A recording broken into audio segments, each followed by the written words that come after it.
À la source d'innombrables mythes et légendes des pays scandinaves, les aurores boréales fascinent les hommes depuis des millénaires. Aussi belles soient-elles, elles n'en demeurent pas moins une menace. Car les tempêtes solaires qui les provoquent peuvent dans certains cas affecter le trafic aérien, les réseaux électriques et de téléphonie mobile, ainsi que le sens de l'orientation des animaux. Partout dans le monde, des scientifiques travaillent sans relâche pour mieux comprendre et anticiper leur apparition.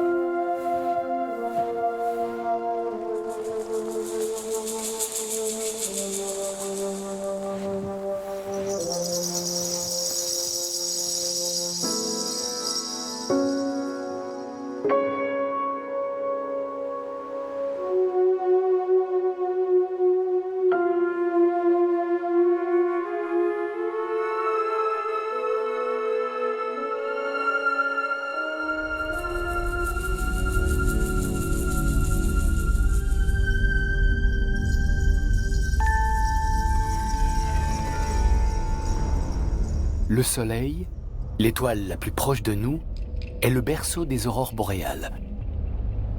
Outre la lumière, le Soleil émet un flux de particules qui constitue le vent solaire. Chargées électriquement, ces petites particules se déplacent à une vitesse de plusieurs centaines de kilomètres par seconde. Entraînant avec lui le champ magnétique du Soleil, le vent solaire interagit avec le champ magnétique de la Terre. Ce processus s'inscrit dans ce qu'on appelle la météo spatiale. Avant d'entrer dans l'atmosphère terrestre, les particules de vent solaire s'accumulent dans l'environnement spatial de la Terre, côté nuit, au niveau de l'équateur.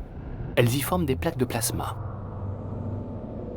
Le vent solaire est en partie canalisé le long des lignes du champ magnétique terrestre en direction des pôles, où il rencontre les couches extérieures de l'atmosphère terrestre.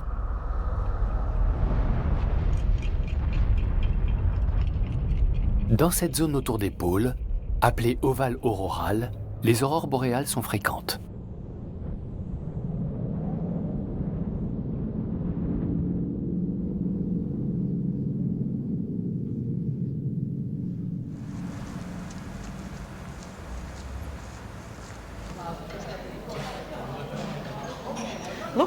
Regardez ce flux de plasma.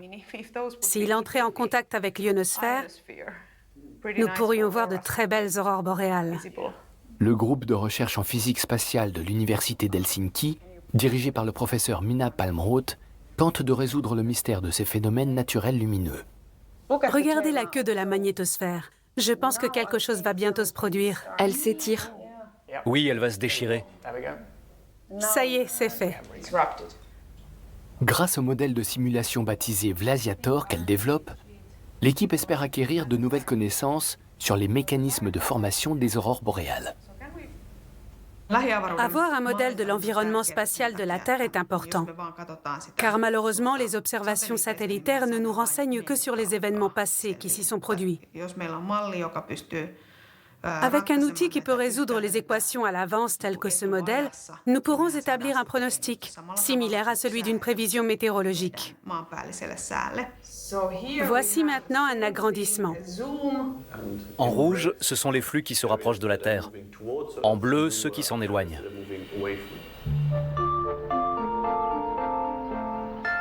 Le Goddard Space Flight Center de la NASA dans le Maryland mène lui aussi des recherches à grande échelle sur l'activité solaire et la météo spatiale.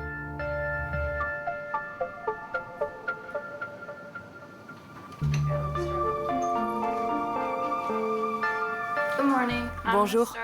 Je vais commencer par le bulletin de météo spatiale du jour. 2 régions ont donné lieu à une activité solaire mineure. On ne sait pas encore exactement comment les vents solaires sont entraînés vers la Terre.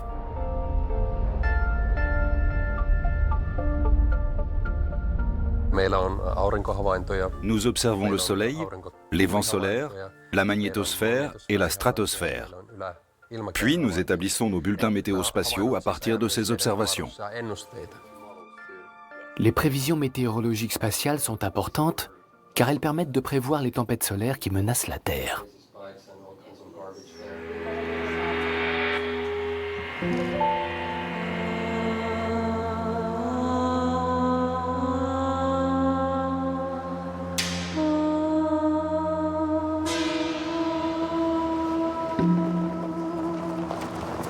Ça y est, on est arrivé à la station. Vous vous en souvenez peut-être depuis le printemps dernier. La neige a fondu. Oui, il n'en reste presque plus. Thank you. L'Observatoire finlandais de géophysique de Sodankylä, en Laponie, reçoit des chercheurs de l'université japonaise de Nagoya. Claudia Martinez retrouve son collègue Jyrki Manninen et Esa Turunen, le directeur de l'observatoire. Claudia Martinez étudie les ondes radio de très basse fréquence ou ondes VLF. Celles-ci jouent un rôle dans la formation des aurores boréales. Là, je n'entends rien. Oui, ça a disparu, mais ça va revenir. Comment tu le sais? C'est comme ça en général. No, there's no more Je n'ai plus chirping, aucun just grésillement, juste un sifflement. J'ai analysé environ 20 000 heures. D'après mon expérience, ça va revenir.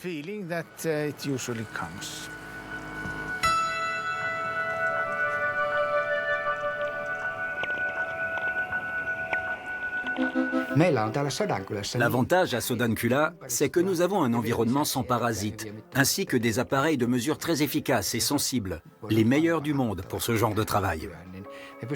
Nous pouvons donc comparer les ondes observées depuis l'espace avec celles captées par cette station. C'est ce que Claudia fait, c'est pour cela qu'elle est là. Les ondes VLF constituent une branche de la recherche sur les aurores boréales. Claudia Martinez étudie comment ces ondes, provenant de l'environnement terrestre, se déplacent dans l'atmosphère. Ça y est, je l'ai entendu, la grande là. Super, c'est comme un entonnoir. Ou plutôt comme un tube plastique qu'on aurait rempli de grains de riz et qu'on secourait. C'est exactement le même bruit. C'est cool. Je l'ai entendu. L'étude des ondes de très basse fréquence se justifie d'autant plus que celles-ci ont aussi un impact sur la température de l'atmosphère. Nous avons pu mesurer des particules de haute énergie qui étaient entrées dans l'atmosphère et qui ont provoqué des aurores boréales. Ces particules pénètrent dans l'atmosphère plus profondément que les autres et nous voulons déterminer les modifications chimiques qui en résultent. En pénétrant profondément dans l'atmosphère, ces particules peuvent contribuer à une réduction de la concentration d'ozone, qui peut à son tour entraîner des fluctuations de température atmosphérique.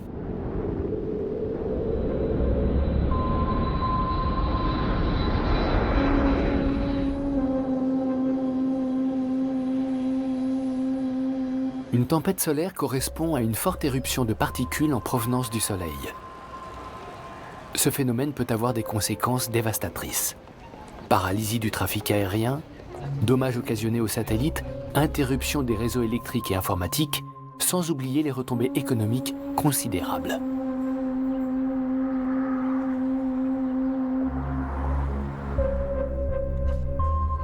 La tempête solaire la plus violente jamais enregistrée remonte à 1859. Lorsqu'elle a atteint la Terre, des étincelles ont jailli des câbles télégraphiques, déclenchant des incendies dans des bureaux de télégraphe. Les aurores boréales qu'elle a produites ont été visibles jusque dans les Caraïbes. C'est surtout par ses conséquences indirectes que l'impact de la tempête solaire de 1859 a été visible. À l'époque, les gens ne pouvaient pas voir comment les particules solaires frappaient l'atmosphère terrestre. En revanche, ils ont pu observer les aurores boréales et les aiguilles des boussoles qui s'affolaient.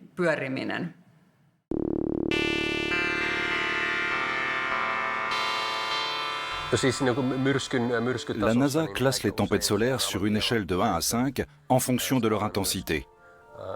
Il existe par ailleurs 3 catégories qui décrivent les effets de ces tempêtes solaires sur la Terre.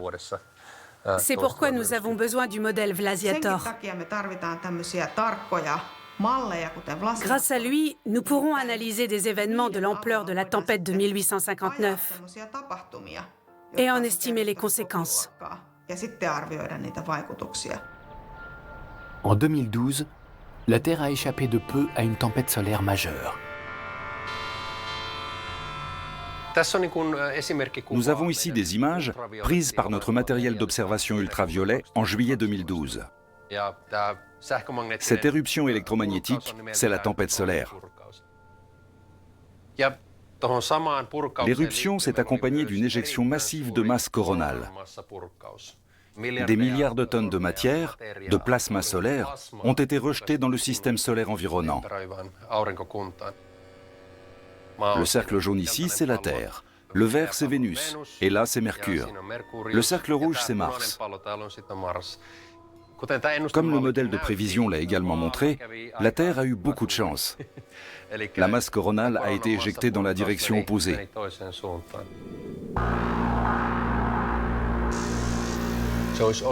Dans le cas contraire, cela aurait provoqué une tempête extrême qui aurait pu affecter les réseaux électriques.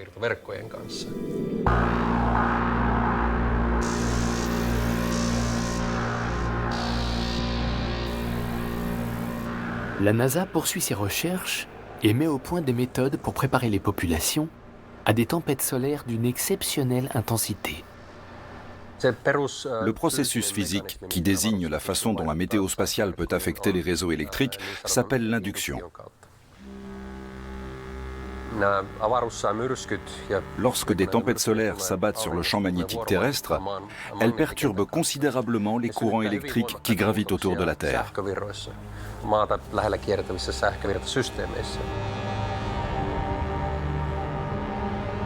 Le réseau électrique terrestre agit comme une antenne pour ces perturbations qui ont lieu à proximité de notre planète.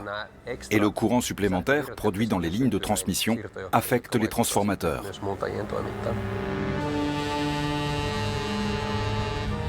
L'étude de l'environnement spatial de la Terre est d'une importance capitale. En effet, nos sociétés modernes dépendent largement des satellites et des données qu'ils transmettent. La plupart des gens ne réalisent pas à quel point nous dépendons au quotidien des satellites, des téléphones, des GPS et d'Internet. Quand Internet rame, c'est déjà exaspérant. Alors imaginez un satellite qui tombe en panne. On serait soudain privé de GPS. Il est donc essentiel de comprendre tous les mécanismes.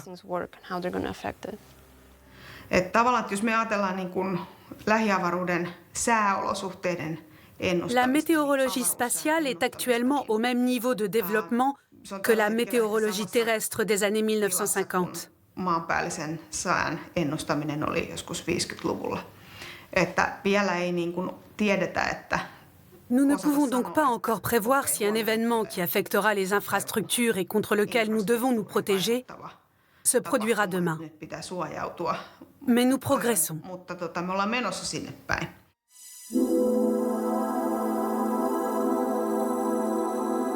Le modèle Vlasiator, développé par le groupe de recherche en physique spatiale de l'Université d'Helsinki, peut également servir à étudier les tempêtes de particules magnétosphériques.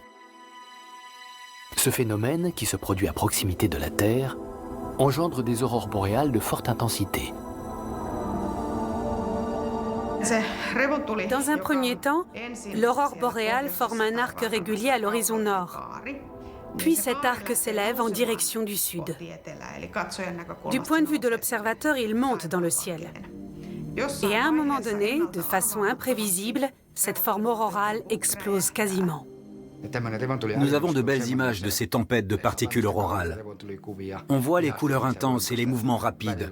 Leur vitesse est estimée à 100 km par seconde.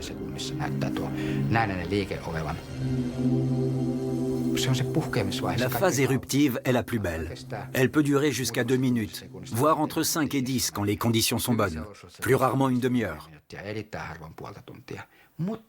Et le phénomène peut se répéter. Depuis la Terre, il est possible de voir ces tempêtes de particules à plusieurs endroits, côté nuit. Du fait de la rotation de notre planète, les aurores boréales peuvent se produire toutes les 2 à 3 heures.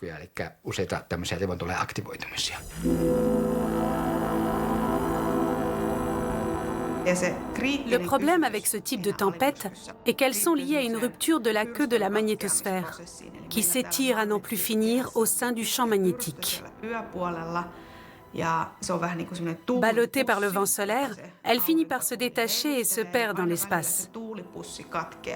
Lorsque cela arrive, l'aurore boréale fait soudain son apparition dans le ciel.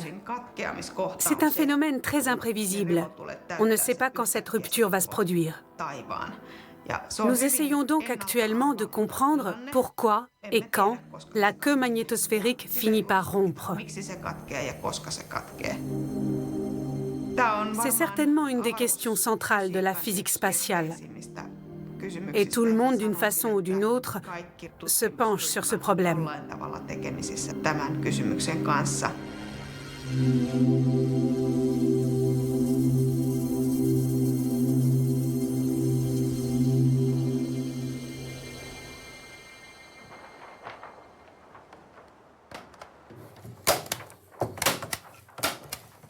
Les aurores boréales fascinent des milliers de photographes dans le monde entier.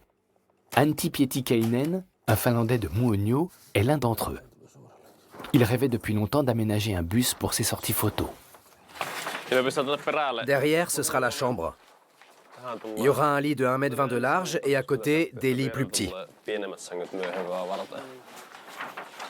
En hiver, il faut pouvoir chauffer. J'ai encore quelques mois pour terminer d'aménager le véhicule. Ensuite, j'aurai un camp de base agréable où passer la nuit et manger. Avec l'électricité, on pourra travailler en attendant les aurores boréales et une météo favorable. Il y a encore beaucoup à faire. Mais le véhicule est en état de marche.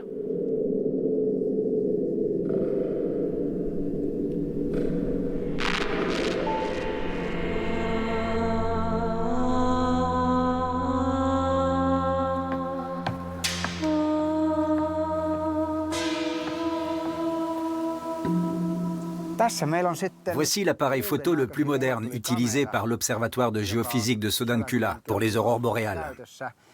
L'université de Nagoya l'a mis à notre disposition. Il est très rapide, il prend 100 clichés par seconde.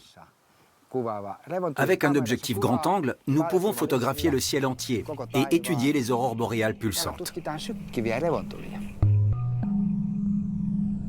Les aurores pulsantes se produisent généralement en fin de nuit.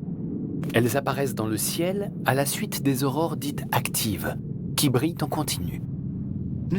Lorsque l'aurore boréale active se calme, on voit apparaître une aurore boréale de faible intensité lumineuse et de couleur verte, qui emplit tout le ciel et forme comme un fond diffus. Et tout à coup, elle se met à clignoter. Nous ne pouvons pas encore dire quel impact les aurores pulsantes peuvent avoir sur l'atmosphère. Si ce phénomène est lié par exemple au changement provoqué par le réchauffement climatique, et aussi s'il joue un rôle quelconque. Cela s'explique par le fait que les aurores boréales pulsantes n'ont pas encore été suffisamment étudiées.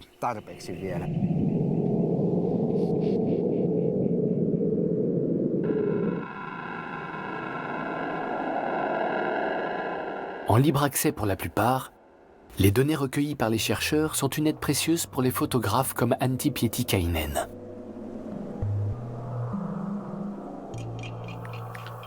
Voyons voir les données satellitaires.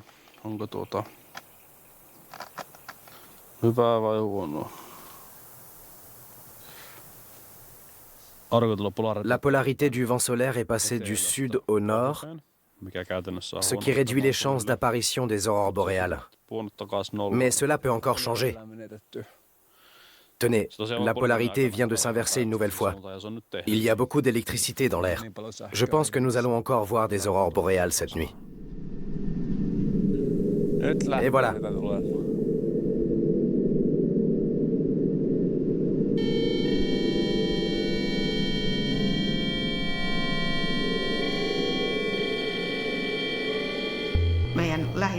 L'environnement spatial de la Terre est immense. Ces phénomènes se produisent dans un espace de plusieurs millions de kilomètres cubes. Il serait passionnant de pouvoir couvrir toute la zone de satellite, afin de réaliser des mesures empiriques. Il y a déjà quelques satellites en service, et de la Terre, on peut effectuer certaines observations. Mais l'espace ne pourra jamais faire l'objet de mesures exhaustives qui permettraient d'obtenir une image parfaite. D'où la nécessité de recourir à des modèles. Minna Palmroth a eu l'idée de développer le Vlasiator au début des années 2000. À l'époque, personne n'y croyait. Les gens me disaient « Tu es folle ou quoi? Il n'y a aucun ordinateur assez puissant pour ça. » Je le savais, bien entendu. Il n'y avait que 2 ordinateurs dans le monde qui auraient eu une capacité suffisante. J'aurais eu besoin des 2 à plein temps. Mais je me voyais mal demander « Puis-je, s'il vous plaît, avoir votre ordinateur rien que pour moi ?» Je me disais que c'était peut-être effectivement irréalisable. Depuis la nuit des temps, les aurores boréales alimentent de nombreux mythes. Les peuples vivant autour du cercle arctique sont familiers de ce phénomène lumineux. Leur culture véhicule beaucoup de mythes et de légendes pour expliquer leur origine.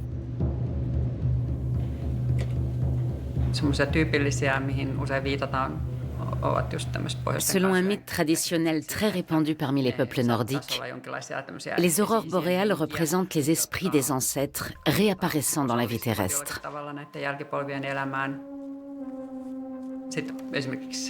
Il y a aussi des histoires de jeunes femmes mortes dans la fleur de l'âge et qui se manifestent dans le ciel.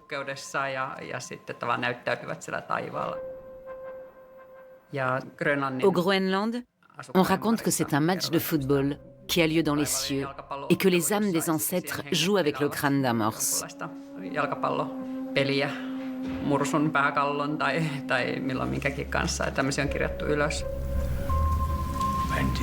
Le rocher fut projeté en l'air et en heurta un autre.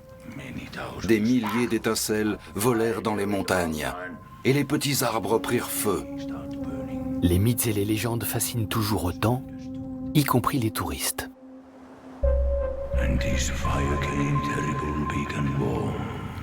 Ce fut un feu terrible, atrocement chaud.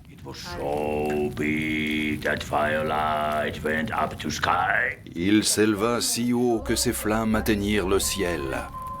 Montez au haut, dans le ciel. Et cette lumière y demeura pour toujours. La lumière des géants, l'aurore boréale.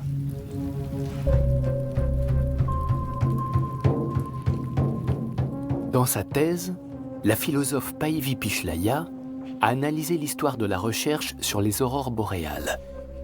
Elle a constaté que les contes populaires présentent de nombreuses similitudes avec les premières théories scientifiques du XVIIIe siècle.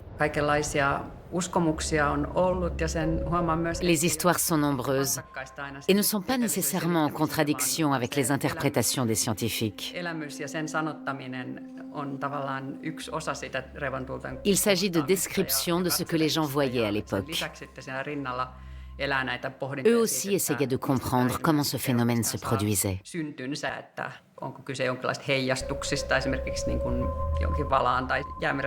S'agissait-il des reflets d'une baleine ou d'un banc de harengs nageant dans l'océan Arctique? Autrement dit, un phénomène optique.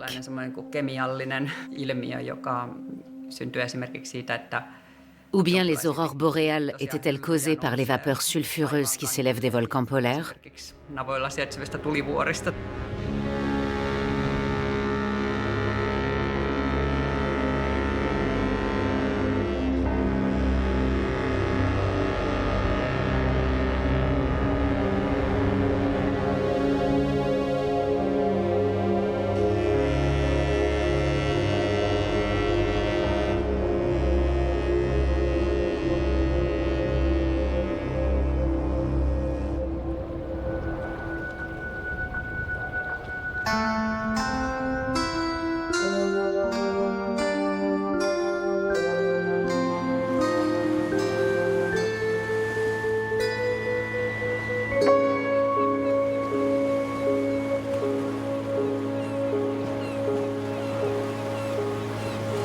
En plus d'être à l'origine des aurores boréales, Le vent solaire affecte le champ magnétique de la Terre.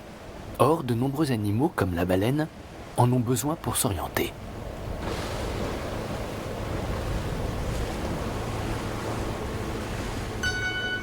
On soupçonne les tempêtes solaires de perturber notamment l'orientation des cétacés, qui dévieraient de leur itinéraire et finiraient par s'échouer. On sait que les abeilles s'orientent à l'aide du champ magnétique, en se basant sur ces anomalies. On sait que les oiseaux en font autant, de même que les tortues. Alors pourquoi pas les baleines? Mais en tant que physicien, j'ai mis du temps à m'intéresser au sens magnétique chez les baleines. Tout simplement par logique. Je me disais que sous l'eau, elles n'avaient guère de possibilités pour s'orienter. C'est à partir des années 2000 que le physicien Klaus van Zelo s'est intéressé à l'échouage des cétacés. C'est en fait grâce à ma formation en astronomie, la matière secondaire de mon cursus universitaire.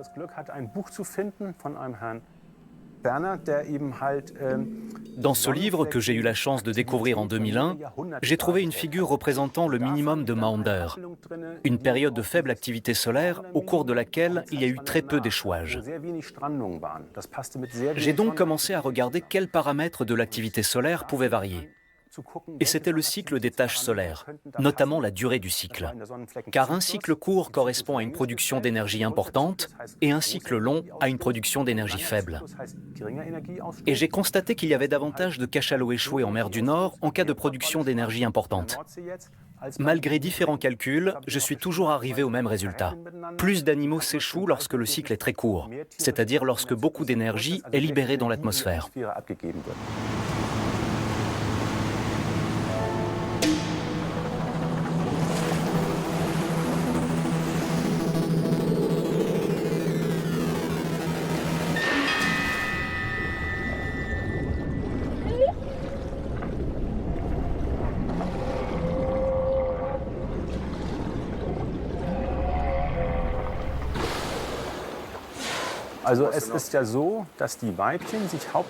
La plupart du temps, les femelles restent avec leurs jeunes jusqu'à ce qu'ils aient entre 10 et 15 ans, près de l'équateur, entre 40 et 45 degrés de latitude nord et sud.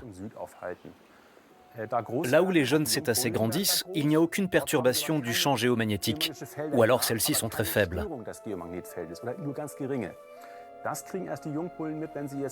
Ce n'est que lorsqu'ils quittent ces régions et mettent le cap vers le nord, vers la mer de Norvège par exemple, qu'ils sont exposés à des changements brusques du champ magnétique.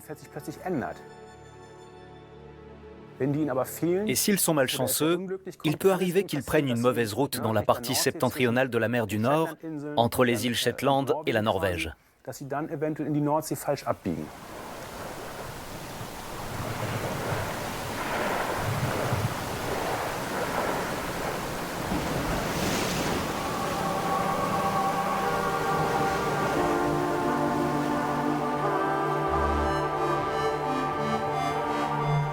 La NASA pilote elle aussi un projet pour déterminer les raisons qui conduisent les baleines et les dauphins à s'échouer sur les plages. Dans notre projet, nous avons d'abord cherché à savoir si les tempêtes géomagnétiques ou la météo spatiale avaient un impact sur ce phénomène. C'est la question principale à laquelle nous nous sommes attachés dans cette première phase. Il s'avère que pour au moins 3 ensembles de données sur les échouages, à Cape Cod, au Royaume-Uni et en Nouvelle-Zélande, les tempêtes géomagnétiques ne semblent pas être la cause principale.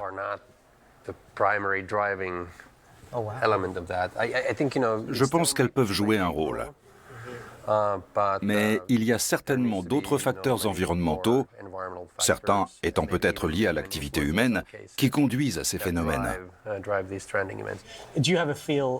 Et est-ce que vous avez une idée de la nature de ces facteurs de risque, s'ils ne sont pas d'origine géomagnétique? Ce sera l'objectif de la deuxième phase du projet. Trouver la combinaison des facteurs environnementaux qui expliquent au mieux les échouages que nous avons observés. Ce n'est pas si simple que cela. De nombreux facteurs entrent en ligne de compte. Et de mon point de vue, il faut aborder ce problème sous des angles multiples. Il faut explorer le comportement social, l'astronomie, mais également la géologie, c'est-à-dire les anomalies, et la biologie. Nous avons tout de même quelques résultats préliminaires indiquant que les vents solaires, du moins ici aux États-Unis, sont en lien avec les échouages des baleines. Il s'agit d'un élément d'information très important que nous allons examiner soigneusement au cours de la prochaine phase. Si vous voulez également inclure la quantité de plancton, de poissons, le tonnage de poissons capturés, vous aurez besoin d'ensembles de données très divers. Oui, absolument. C'est ce qui rend ce projet si passionnant. C'est presque comme un nouveau champ de la science.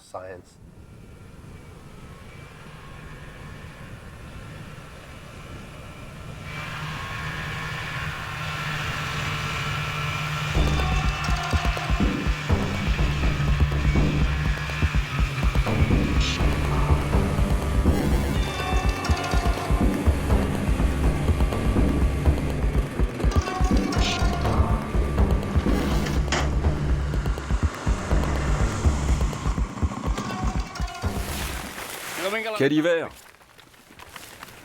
Il fait froid et la neige se fait rare. Eh oui, c'est comme ça.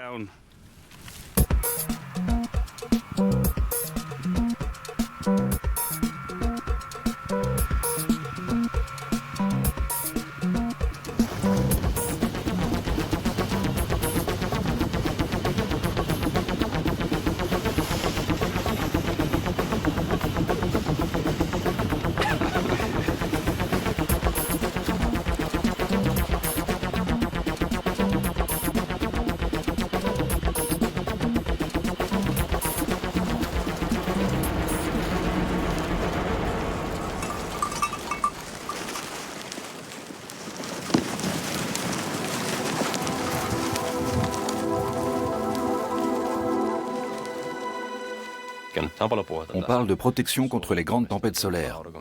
Il y a aussi des recherches qui sont menées pour savoir comment ces tempêtes influent sur la météo et si elles nous affectent, nous humains, au même titre que les animaux.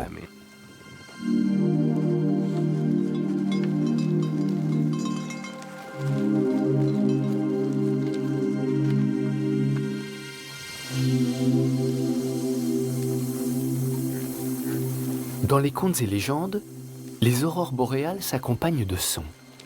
Les comptes rendus d'expédition font aussi état de ce phénomène, qui intéresse désormais la science. Le photographe Antti Pietikäinen a rendez-vous à l'observatoire de géophysique de Sodankylä. Il veut savoir si les aurores boréales produisent vraiment des sons. Vous avez déjà entendu des aurores boréales? Une fois, je crois, il y a peu de temps. Racontez-moi. Eh bien, c'était en septembre. Il y avait du brouillard, mais Muotkataka se trouvait au-dessus des nuages. Il était dans la couche d'inversion. Puis je me suis soudain demandé s'il n'y avait pas des lagopèdes, parce que j'ai entendu un bruissement. Comme des mouvements dans la neige. Oui, je croyais que c'était des lagopèdes. Avant ça, je n'avais rien entendu. Ce bruissement a duré une dizaine de secondes, puis il a disparu.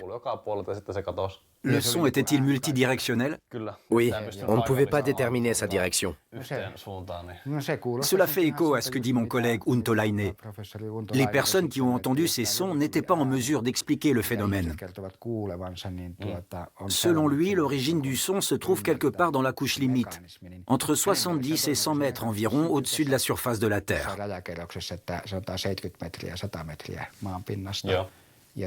Là-haut, un champ électrique produirait une onde de pression qui rendrait audible l'aurore boréale. Non pas au niveau de cette dernière, mais à proximité de l'observateur. Mais il s'agit pour le moment d'une simple spéculation.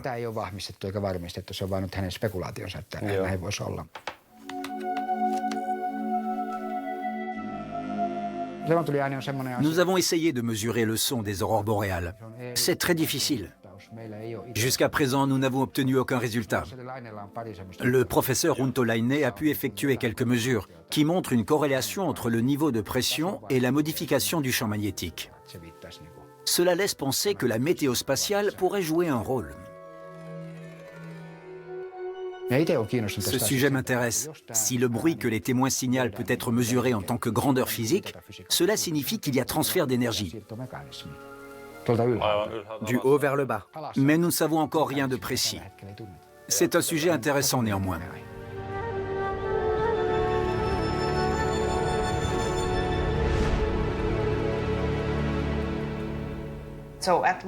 Dans ce cas, tout du moins, la rupture est provoquée par un changement structurel du champ magnétique.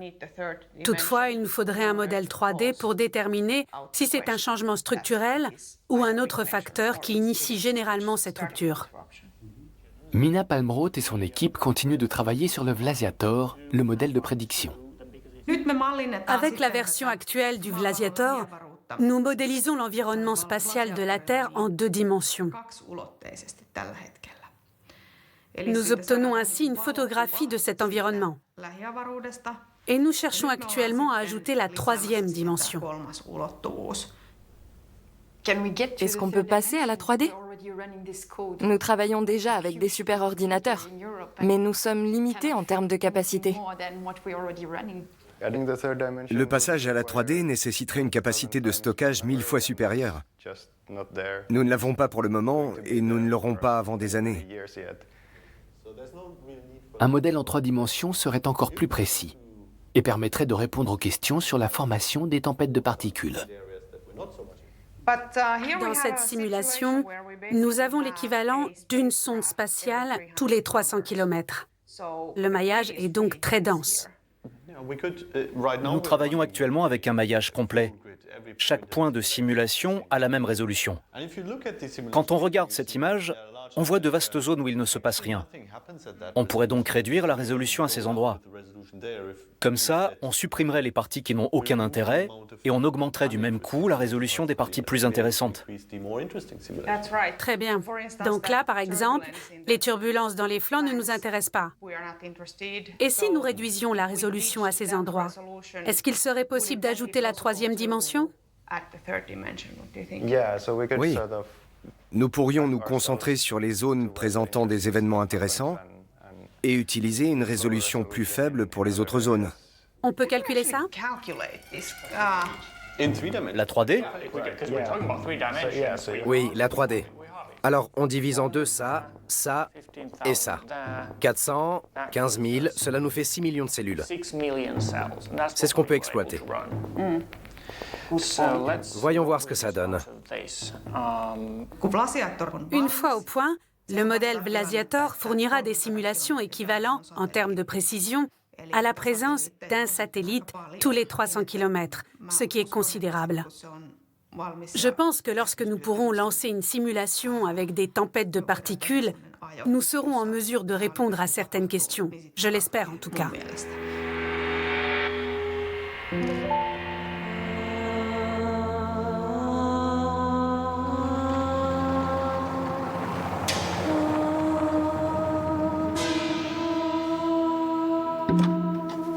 Et les préamplificateurs des antennes? Ils sont là. Comment les alimentez-vous en énergie? Nous avons 2 batteries de voitures qui nous fournissent l'électricité. Si j'ai bien compris, tu as trouvé des résultats intéressants dans nos données. Oui. C'est en rapport avec le satellite Aracé? Exactement. Claudia a trouvé quelque chose, moi autre chose. Mais ma découverte est récente. Les données d'Aracé ne sont pas à jour.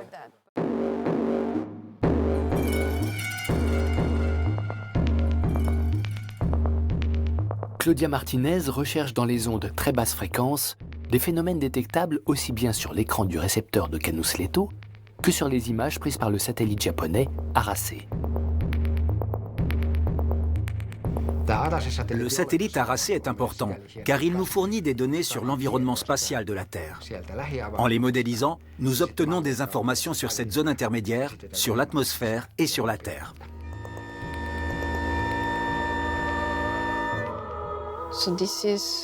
Voici le satellite et voici la station au sol. Les ondes sont générées ici, au niveau de l'équateur géomagnétique. Puis elles se propagent. Parfois, elles rebondissent le long des lignes de champs magnétiques, parfois non. Et elles peuvent être détectées par le satellite. Cela nous donne une image instantanée de l'onde à l'instant T. Ensuite, elle poursuit sa route et peut être détectée au sol. Une même onde très basse fréquence peut donc être observée à la fois par le satellite et par la station au sol.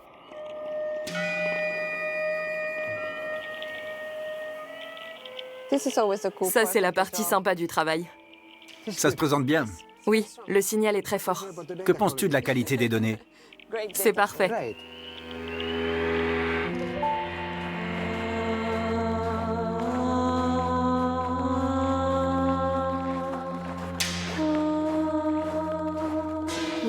C'est encore un peu nuageux. Oui, on ne voit pas beaucoup d'étoiles, mais on pourra voir les arcs. J'espère. Je pense qu'il va falloir attendre à peu près 1 heure. On devrait les apercevoir vers minuit, comme hier. Peut-être un peu plus tôt si on a de la chance. Peut-être que je devrais prendre quelques photos.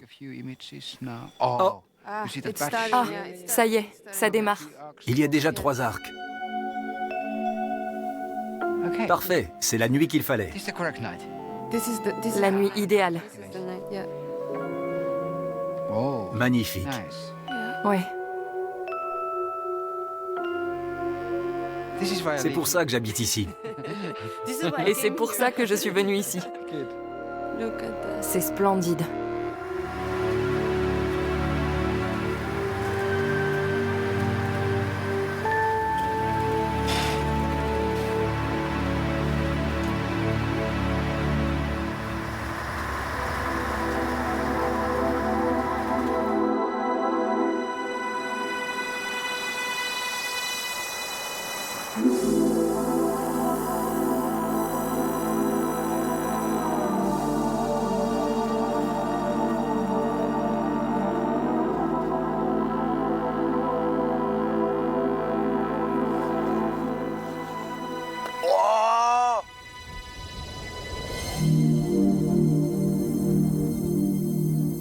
Phénomène naturel, les flux de particules peuvent contribuer à réduire les concentrations d'ozone et avoir un impact sur la température de l'atmosphère.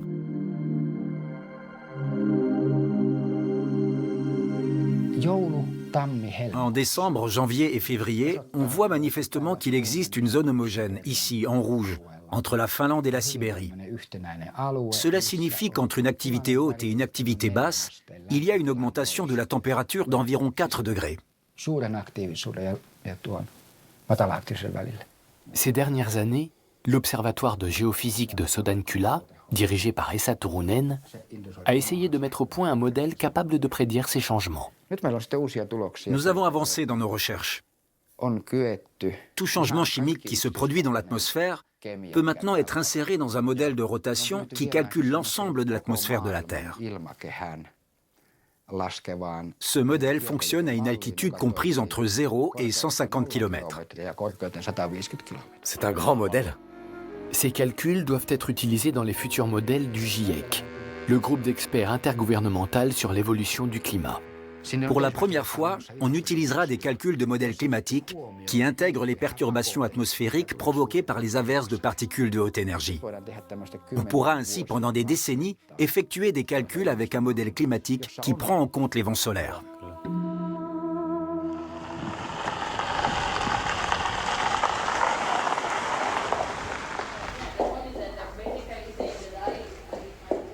À l'Institut de physique spatiale de l'Université d'Helsinki, les dernières semaines ont été intenses. Les travaux de développement du modèle Vlasiator approchent de leur terme. C'est fantastique. Ça se présente bien, ça ne sature pas, et on a une structure 3D. On voit bien la transition au niveau de la région spécifiée, et cela fonctionne exactement comme nous l'avions prévu. C'est vraiment formidable. Il y avait de sérieux doutes sur la faisabilité du projet.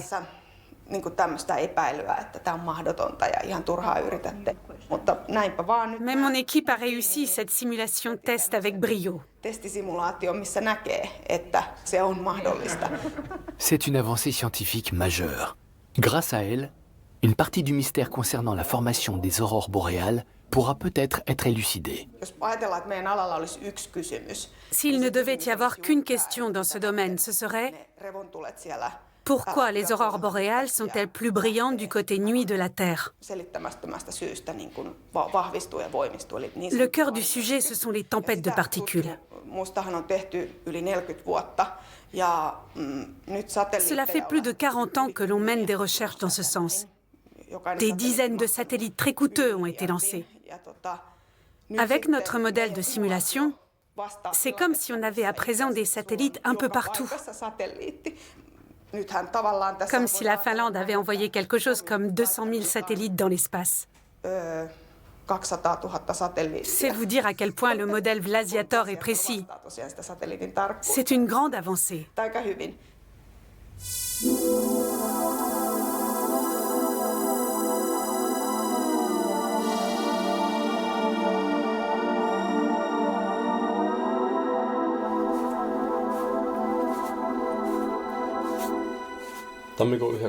C'était le 9 janvier, le jour de mon anniversaire. J'avais terminé d'aménager le bus, on pouvait enfin y passer la nuit. J'y suis allé avec Blue, mon husky de Sibérie. Il avait été opéré quelques semaines plus tôt d'un cancer de l'estomac. Il n'était plus tout jeune, et ce soir-là, il était un peu agité. La soirée touchait à sa fin et j'avais pris de belles photos d'aurore boréale. Je revenais d'une petite promenade avec le chien car il ne pouvait plus aller très loin. Comme à son habitude, il s'est assis à mes côtés près du poêle. À ce moment-là, de la vapeur s'est formée et l'odeur de fumée est devenue de plus en plus forte. Mon cœur s'est mis à battre. Je me suis dit que ça n'annonçait rien de bon. Je n'avais pas encore de détecteur de fumée ou de monoxyde de carbone. J'ai décidé de ne pas passer la nuit dans le bus. J'ai transporté mes affaires dans ma voiture qui était garée 200 mètres plus loin. Quand je suis revenu, Blue était au plus mal. Je ne sais pas pourquoi je ne l'ai pas fait descendre du bus plus tôt. Il haletait et était complètement désorienté. Je savais que je devais abréger ses souffrances.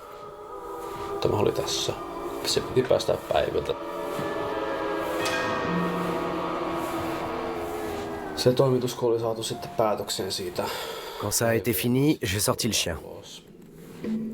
Je voulais l'enterrer dans la neige et le récupérer le lendemain, quand j'aurais retrouvé ma lucidité. J'ai enterré le chien, puis j'ai vu de la fumée noire s'élever de la porte latérale du bus.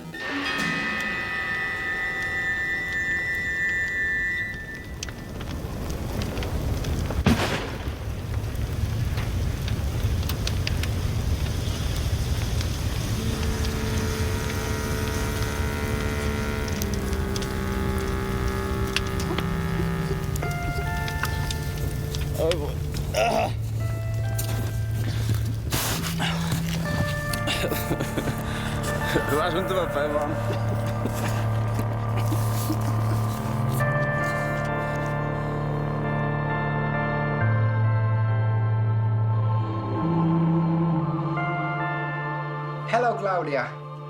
Hi, how are you? Fine, how are you? Good, good. Content de te revoir. Alors il paraît que tu as des nouvelles? Tu as analysé les données enregistrées par le satellite Aracé et par la station de Canusletto. Et tu es en train d'écrire un article scientifique, c'est ça? Tout à fait. L'article est écrit à 85%. Je travaille actuellement sur la discussion. J'espère pouvoir le soumettre dans les prochaines semaines. Claudia Martinez pense que dans un avenir proche, les scientifiques pourront anticiper la façon dont les ondes radio basse fréquence et les particules solaires de l'environnement terrestre se déplacent dans l'atmosphère. Ils pourraient alors avertir les satellites, la Station spatiale internationale et les futures missions spatiales des dangers des orages magnétiques. L'idée est de pouvoir éditer des bulletins de météo spatiale. de pouvoir prédire comment réagiront les particules, les ondes et tout ce qui se trouve autour de la Terre en cas de tempête solaire ou d'orage géomagnétique.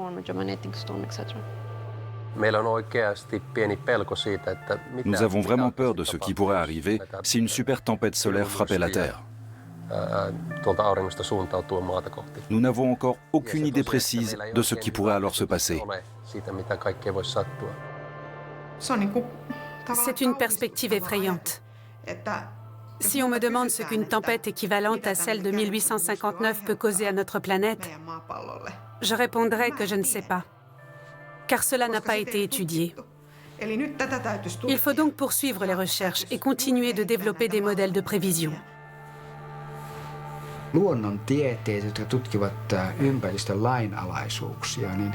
Questionner les lois de la nature relève de la curiosité humaine.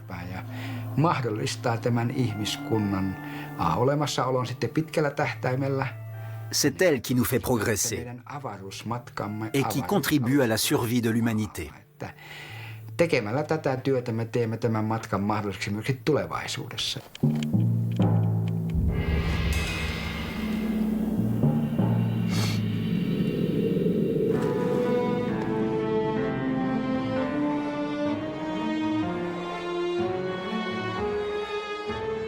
Les aurores boréales n'ont pas encore livré tous leurs secrets et les scientifiques poursuivent leurs recherches. Pour percer la clé de l'énigme, il leur faudra comprendre avec précision le fonctionnement du Soleil. Il faudra qu'ils comprennent aussi son impact dans la formation des aurores boréales, mais surtout comment cette étoile la plus proche de nous affecte la vie sur Terre.